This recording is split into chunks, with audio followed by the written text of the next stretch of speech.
An extraordinary event in 1967 made the small fishing village of Shag Harbor famous. This small town in the southern part of Nova Scotia would be the site of one of the best-known UFO events in the last 57 years. And what makes this case special is that it is the only UFO story that I have come across without a critic. Everyone involved in this story is a believer, even the critics. And when you watch this video, chances are that you would be one too. On the night of October 4th, 1967, people were going about their normal lives when they saw a couple of strange orange lights in the sky. The strange lights were in the air, moving rapidly. Then it moved to a harbor, hovering over the body of water. The next thing that was heard was a big splash as it crashed into the water.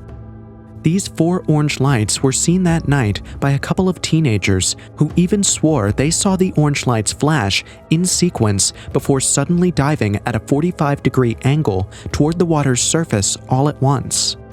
Multiple people from different locations witnessed this event, and that is what makes this story captivating and somewhat true. The first witness statement I got was from a pilot who saw the lights up close in the sky. At 7:15 p.m., Air Canada First Officer Robert Ralph told Captain Pierre Charbonneau that there was something strange on the left side of Flight 305 as it flew over Sherbrooke and Saint-Jean, Quebec at 12,001 feet. At the time, the flight was leaving Halifax International Airport and going to Toronto. The captain wrote in his report that he saw something a few miles away moving along a parallel path.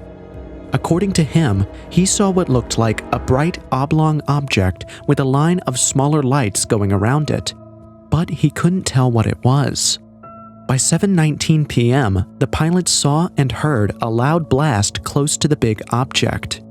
After 2 minutes, there was a second blast that turned into a blue cloud around the object, and that was the last time they saw it.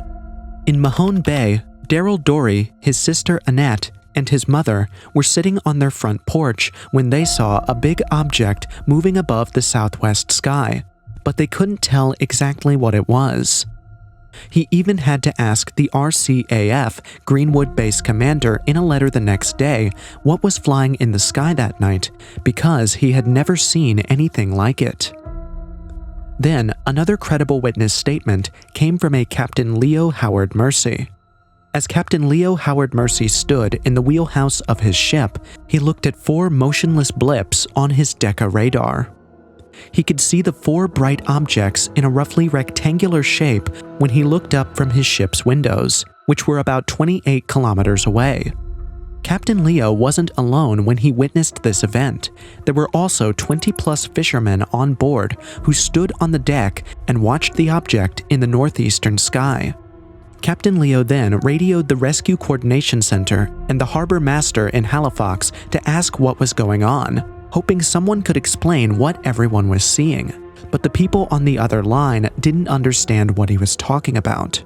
When they got back to port, he told the Lunenburg RCMP about what he saw and ended up giving a report about it.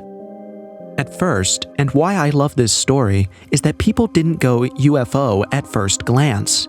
Everyone tried to understand what they were seeing, and then when it went to the water, they thought maybe it was a plane that lost control and crashed.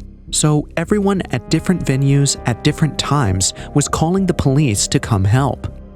At first, the police got a call from the group of teenagers who had seen it earlier, but the police chief thought it was a prank after the teenagers described what they saw. In such, he asked the kids if they had been drinking, but they replied no. The police chief got another call and ended the call with the teenagers instantly, still thinking it was a prank call. And just like the kids, this woman also called to report a crash at Shag Harbor. And then the calls kept coming in. Now the police knew something was definitely up, and they quickly dispatched some officers to the scene. 3 RCMP officers quickly got to the scene in 15 minutes. In such, Ron Pound, one of the police officers sent to the scene, had already seen the weird lights while driving to Shag Harbor on Highway 3. Ron thought he saw 4 lights that were all connected to the same drone and approximated the drone or craft to be about 60 feet long. Officer Ron went to the shore to get a better look at the phenomenal sight. Police Corporal Victor Werbicki, Constable Ron O'Brien, and other people from the area were with him. Remember, most people thought it was a plane crash, so the RCMP station called the Rescue Coordination Center, RCC, in Halifax to let them know what was going on and to find out if any planes were missing. When the policemen finally got to the shore, instead of seeing fire and debris, they saw a smooth yellow light moving slowly on the water, leaving a trail of yellow foam behind it. Everyone looked at the light as it slowly moved far away, as they were trying to understand what they were seeing, until the light couldn't be seen anymore in the deep cold water. Whatever this flying object was, it was clear that it was too late to save it as it sank below. A rescue plan was put together quickly, and in less than 30 minutes after the crash, fishing boats from the area went out to the Gulf of Maine off Shag Harbor to look for survivors. 2 groups of fishermen and a Canadian Coast Guard search and rescue cutter, that is Coast Guard Cutter 101, came about an hour later nearby Clark's Harbor to assist in the search to either recover this plane or at least save someone. Despite hours of extensive searches, neither group was able to find any survivors, bodies, or wreckage. Instead, they were confronted with the strange sight of a thick, yellowish cluster of foam bubbles that was approximately 80 feet wide and half a mile long. On top of that, the air had a strangely sulfurous odor that no one knew where it came from, like the smell of a sofa burning. A lot of the local fishermen who saw the foam were sure it wasn't normal tidal foam. Besides being familiar with the local weather conditions in the area, there were a few things that made it stand out, like the sparkle, the way it dissipated, the sheer amount of it, and its density all pointed to something very strange. After much searching, nothing could be found that night, and the search was officially called off at 3 a.m. But here is where things start to get weird again. Despite being sure that what they saw was a plane, by the next morning, RCC Halifax had found that there were no lost planes. The captain of the Canadian Coast Guard cutter got a radio word from RCC Halifax saying that all civilian, military, and commercial planes along the eastern seaboard in both the Atlantic provinces and New England were all accounted for and safe. On the same morning, RCC Halifax also sent a priority telex to the air desk at Air Force Headquarters in Ottawa. Sounds normal until you find out that this air desk was in charge of all citizen and military UFO sightings. Just like how the US has its own division that is in charge of UFO sightings, this was the Canadian division. The telex told them about the crash and said that all normal explanations, like planes, flares, etc., had all been ruled out. This is when it was first tagged as a UFO report.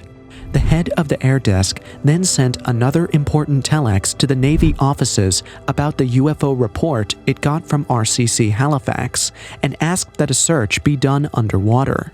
After that, the Navy sent another urgent telex telling the Fleet Diving Unit Atlantic to conduct a search underwater. Things were now heating up. 2 days after the event was reported, a group of military divers from Fleet Diving Unit Atlantic was put together, and for the next 3 days, they searched the Gulf of Maine seafloor off Shag Harbor for the object or signs of it. But in the end, nothing was found. Not even a scrap metal or chipped off paint job was seen. If not that hundreds of people from different locations, both air, land, and sea, saw these lights, you would have thought anyone telling this story was crazy or a UFO nut job.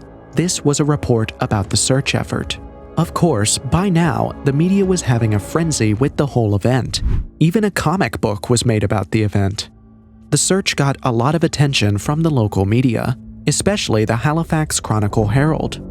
The newspaper ran an in-depth story on October 7th with the intriguing title, "Could Be Something Concrete in Shag Harbor UFO, RCAF." In such, I have an interview clip from the reporter who wrote the piece. The RCMP were telling us that their people had seen it, various people in the boats had gone out, and I was on the phone getting everyone I could to talk to me, and gradually started piecing together what had been seen that night. A contact I had in the armed forces gave me a number to call in Ottawa for a squadron leader, Bain, who tells me that he was heading a Canadian Armed Forces unit that basically investigated and cataloged UFOs, almost like the American Project Blue Book, which I had never heard of and didn't know existed. He said, yeah, this sounds like an incident that may have something concrete in it, which they made into a headline for the paper. In my judgment, it became a headline story because we had RCMP officers who not only saw it, but were making public statements that they saw it. This is why this story is one of a kind. There's no single critic. Everyone from civilians to military personnel all agree that whatever that wasn't earthly. By now, the military was getting involved, and this time, more than 3 different countries were involved. I could be wrong about the total number of involved countries, but I know for a fact that the Canadian military, the American military, and the Russian military were also involved. So, one thing that wasn't clear at that time was that where the UFO crashed into, or dove into, was close to a military base. And to be specific, it was near a secret submarine detection base. The Canadian Forces Base Shelburne was a joint Canadian-American secret military base that was operational during the Cold War. Initially, there was a cover story that was used to defend why the base existed. The cover story was that the base was being used for an oceanographic study to study wave action, water depth, and salinity, and other things to help the navies of both countries learn more about the ocean. It wasn't until the 1980s that it became known for what it really was, a secret submarine detection base detecting all submarines all over the North Atlantic. The operation was part of the SUSAS system, which is basically an underwater network of microphones deployed throughout the North Atlantic that was very successful in detecting and tracking the noisy diesel and then nuclear Soviet submarines of the Cold War. The signals were channeled ashore to CFS Shelburne at Government Point, where they were monitored 24 hours a day. In addition to that, they had another grid laid out under the water, which was called the MAD grid, or Magnetic Anomaly Detection Grid, which could detect the halt signatures of heavy metal vessels, submarines in particular, and they could pinpoint them on a grid as to where these particular vessels were when they were picked up. You have to understand that Shelburne is part of a system for monitoring the Atlantic Ocean for the Soviet fleet, but more importantly for Soviet submarines, and so you're always concerned about anybody and anything coming within view of your sensing systems, and you want to know how vulnerable you are because maybe this is something before an attack, and the first thing you do is knock out the other guy's detection system. But here's another thing most of us didn't know. There were actually 2 different UFOs on 2 different days. The first UFO plane crashed and a sonar actually picked up the object, and naval ships were even put in place to watch it. After a few days, the military was making plans for a salvage operation to take the UFO and definitely investigate, when a second UFO joined the first one. This is why most people who are invested in this story think that the second ship had come to help the first one. At first, the military thought it was a Russian submarine, which is why I said a lot of countries were involved in this operation. Heck, there was actually a Russian submarine nearby. And this was during the apex period of the Cold War, so everyone was alert. But we can confirm now that the crashed plane had nothing to do with Russia. Because of the secret base being joined with the United States, it was also believed that the US was involved in a follow-up investigation, but the US has never admitted or even said anything public about the event. Shocker. When I was researching this story, it started to kind of make sense that this could be a UFO. Personally, one thing I find strange is that most UFO sightings, especially the ones that seem random without abduction cases, tend to be around military bases, and the crazy thing is, they show on bases that are so secret that even people living close to it didn't know. But somehow, the UFOs always knew that this was a secret military base, usually studying nuclear energy, and then, according to some reports, even went as far as sabotaging the entire thing to prevent Hiroshima from ever happening again. Japan wasn't the only country terrified. All living things were terrified. In such, I had to look it up online to be certain I wasn't just spitballing, and it turns out that I was onto something. Using publicly available data from the National UFO Reporting Center, researchers from the RAND Corporation found that there was a consistent correlation between areas of military operations and public reports of UAP sightings.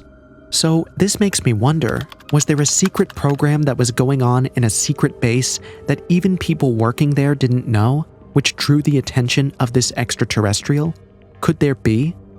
Unfortunately, that question was never answered, because just as quickly as the news became viral, the news quickly died out, and no one talked about the Shag Harbor UFO incident for a long time, 26 years to be precise, until 1993.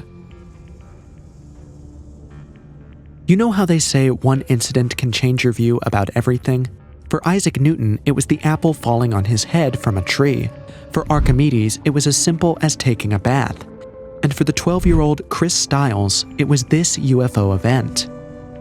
In the town of Dartmouth, Nova Scotia, on the night of October 4th, 1967, a young boy named Chris Stiles was looking out his bedroom window when he saw something that would stay with him forever and change his life. He saw the orange lights, and then he saw the UFO plane coming down from above. This event changed Chris's life, and he became dedicated to studying UFO encounters. In fact, Chris joined the Mutual UFO Network, also known as MUFON, a non-profit group based in Cincinnati, when he was older. MUFON has done a lot of research into UFOs since it was founded in 1969. Chris and another MUFON member, Don Ledger, talked to as many UFO witnesses as they could find in Shag Harbor in 1993. They interviewed divers, military officials, police officers, and anyone they could find. A lot of the names they knew came from reading old newspaper articles. The statements from these eyewitnesses that Chris and Don gathered helped them piece together an explanation as well as a compelling book. Their 1993 book, Dark Object, the world's only government-documented UFO crash, provided a hypothesis that goes like this. That fateful night, a UFO from space crashed in Shag Harbor. It then traveled underwater to a camp in Nova Scotia called Government Point, which is about 25 miles away from Ground Zero. Finally, the UFO came to a stop near the CFS Shelburne, which was a secret military base at the time. As said before, on paper, the CFS Shelburne was supposed to be conducting ocean research, but in reality, their real job was to keep an eye on Cold War submarines. In any case, this UFO was seen by people at the CFS Shelburne. A group of military ships from the Canadian Forces were sent to wait in the water above this UFO object until it could be salvaged. The story gets really strange when, within a few days, another mysterious craft shows up close to the first one.